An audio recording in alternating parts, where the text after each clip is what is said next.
Di awal film, kita diperlihatkan USG dua bayi yang berbagi rahim. Adegan tiba-tiba berubah menjadi Maria Brennan, yang berusia 17 tahun bersiap-siap ke sekolah. Dia sangat pemalu dan canggung dalam bersosialisasi, karena kepribadiannya dia sering diganggu oleh teman sekelasnya yang bernama Mark. Satu-satunya teman Maria adalah Lily, yang sering mengabaikannya saat mereka berada dalam kelompok. Cukuplah untuk mengatakan bahwa kehidupan sekolah Maria tidaklah ideal. Suatu hari di sekolah, dia dan Lily menonton tim hoki es bermain dari pinggir lapangan. Lily mengganggu latihan dan mulai bermesraan dengan pacarnya, Sen. Maria memperhatikan mereka dengan cemburu karena dirinya sudah lama tergila-gila pada Sen. Di rumah, dia makan malam dengan orang tuanya, Dane dan Amy. Dane adalah ahli bedah plastik yang suka berselingkuh dan perfeksionis yang obsesif. Dia selalu mengendalikan kehidupan Maria dan menjadi alasan kecemasan sosialnya. Ibunya, Amy, selalu berusaha melakukan yang terbaik untuk Maria. Tetapi dia juga menderita depresi dan kecemasan karena pelecehan verbal yang terus-menerus dari suaminya. Amy mencoba menjodohkan Maria dengan seorang pria untuk pesta prom mendatang.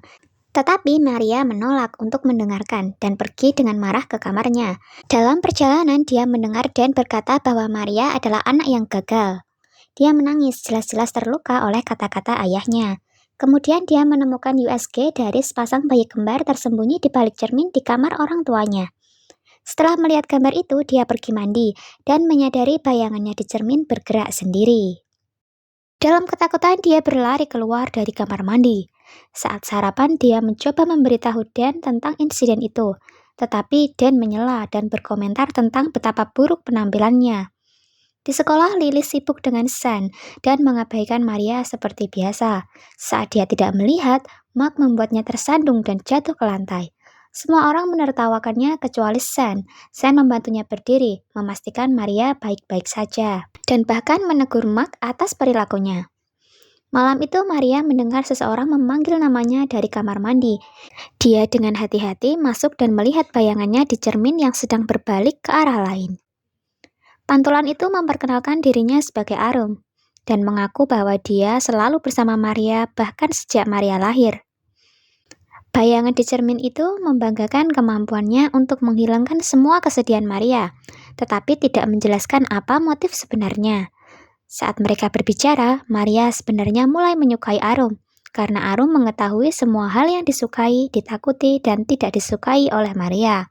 Keduanya akrab. Maria tampaknya tidak peduli dengan kenyataan bahwa dia sedang berbicara dengan bayangan di cermin. Keesokan harinya, dia dalam suasana hati yang baik. Sepulang sekolah, dia pergi ke klinik ayahnya.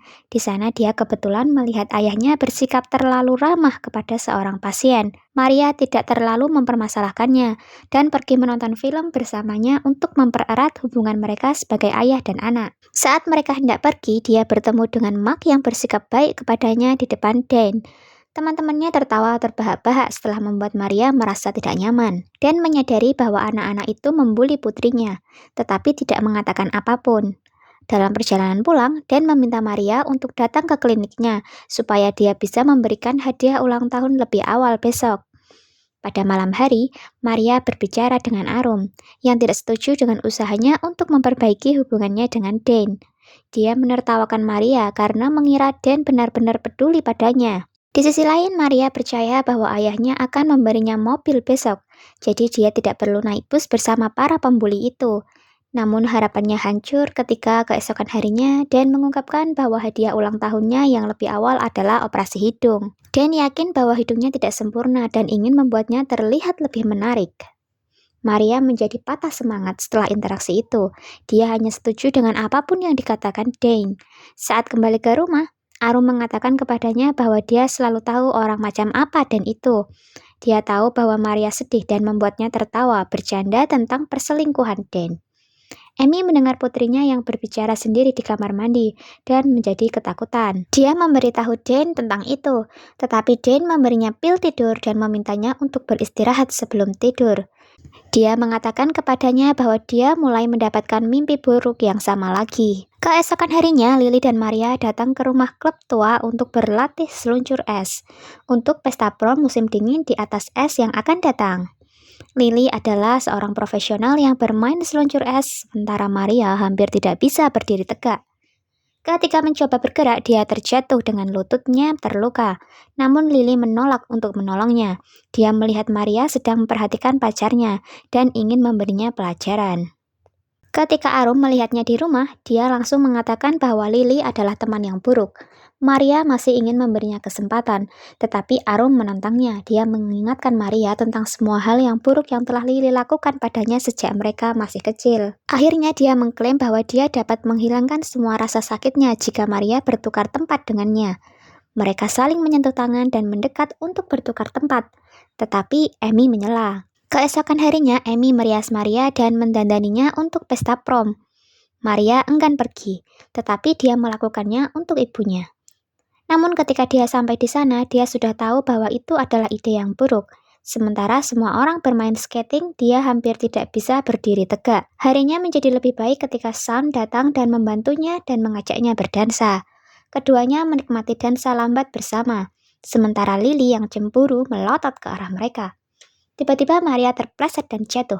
Sean pergi untuk membantunya, tetapi dihentikan oleh Lily yang pura-pura tidak melihat Maria di tanah. Si pengganggu Mark mengulurkan tangannya untuk membantunya berdiri, tetapi malah menyeretnya melintasi es. Semua orang tertawa-tawa dan mengolok-olok kesengsaraannya. Sementara Maria menangis memohon agar Mark berhenti. Ketika Mark berhenti, dia dengan cepat bangkit dan berlari kembali ke rumah. Maria akhirnya muak dengan semua orang yang memperlakukannya seperti sampah. Dia menangis kepada Arum dan memintanya untuk bertukar tempat dan menyelesaikan semua masalahnya. Maria dan bayangan itu bergandengan tangan. Beberapa saat setelah interaksi itu, Maria memasuki cermin sementara Arum menggantikannya di dunia nyata. Pada malam hari, Amy bermimpi tentang dirinya yang melahirkan seorang bayi.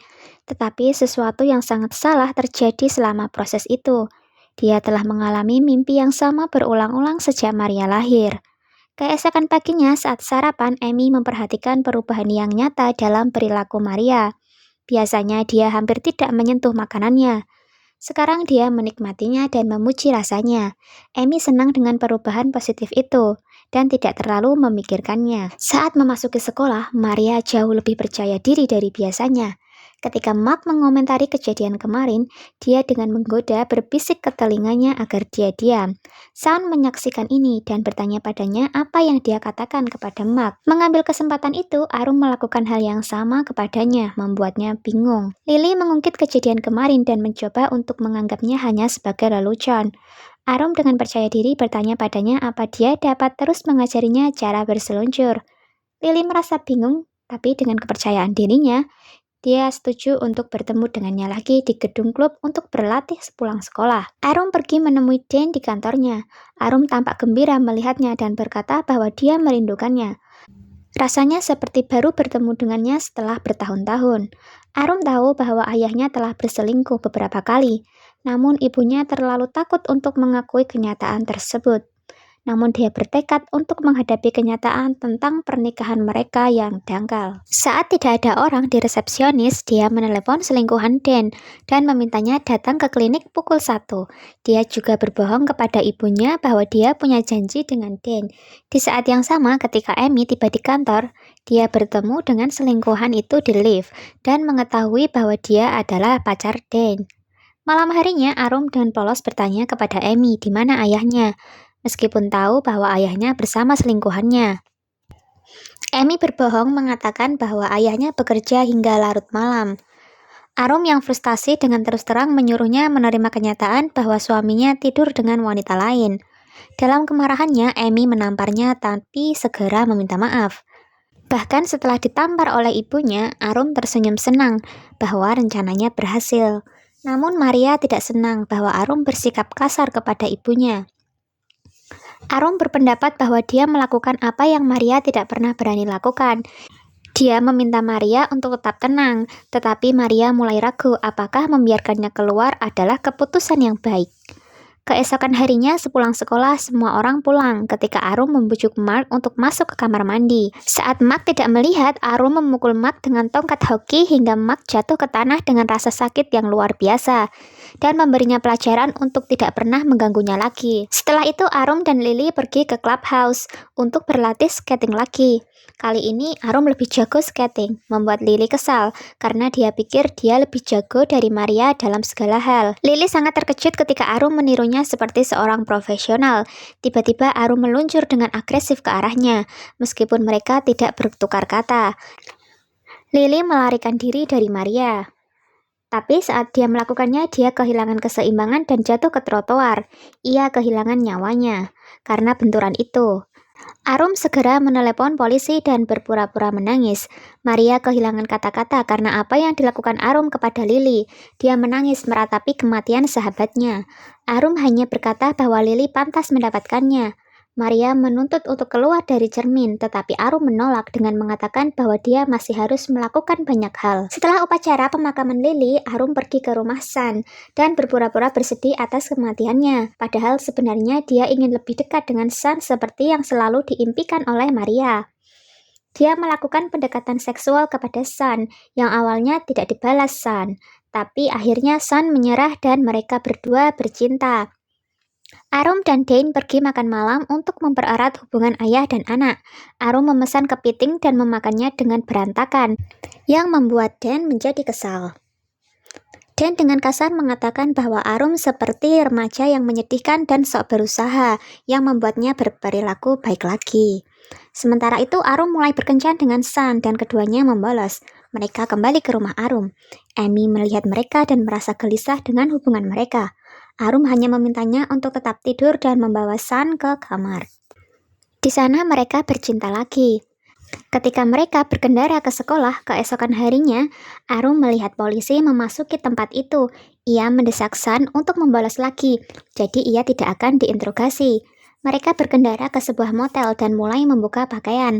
Tetapi pada saat itu, Sun mendapat telepon dari ibunya yang mengatakan bahwa polisi ingin berbicara dengannya dan Maria tentang kematian Lily. Ia ingin pergi secepatnya, tetapi Arum menolak untuk melakukannya. Ia bertanya mengapa ia masih peduli tentang Lily ketika ia sudah meninggal. Pertanyaan itu membuat Sun percaya bahwa ia ada hubungannya dengan kematian Lily.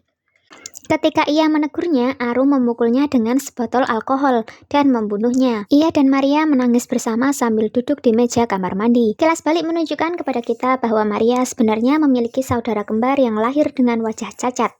Dan yang perfeksionis tidak menyukai gadis itu. Jadi dia melakukan utanasia terhadapnya, bertentangan dengan keinginan Amy. Arum adalah putri keduanya yang masih terluka oleh kenyataan bahwa dia tidak cukup baik untuk ayahnya. Beberapa jam kemudian dia mabuk dan pergi ke klinik Dan mencoba menenangkannya, tetapi terkejut ketika dia benar-benar telanjang di depannya. Dan memerintahkannya untuk berpakaian dengan cepat, tetapi dia tidak menurut. Dia bertanya kepadanya apakah dia akan mencintainya bahkan jika dia cacat, dan mencoba menghindari pertanyaan itu, tetapi setelah dipaksa dia mengatakan bahwa dia akan tetap mencintainya. Yang sangat mengejutkan, Arum justru menggorok leher ayahnya dengan pisau bedah dan menjadikan ayahnya menghembuskan nafas terakhirnya. Sambil membersihkan pisau bedah itu, dia bertanya kepada ayahnya mengapa dia tidak bisa mencintainya. Arum mencari Maria di cermin tetapi tidak menemukannya. Dia kembali ke rumah dan merangkak ke tempat tidur di sebelah Amy. Pada adegan terakhir, baik Maria dan Arum berada di tempat tidur bersama ibu mereka, yang menyiratkan bahwa kedua saudari itu telah bergabung menjadi satu. Thanks for watching. Don't forget to subscribe. Tell me why you have to seem so distant when I'm holding you. Your fingertips are drifting away.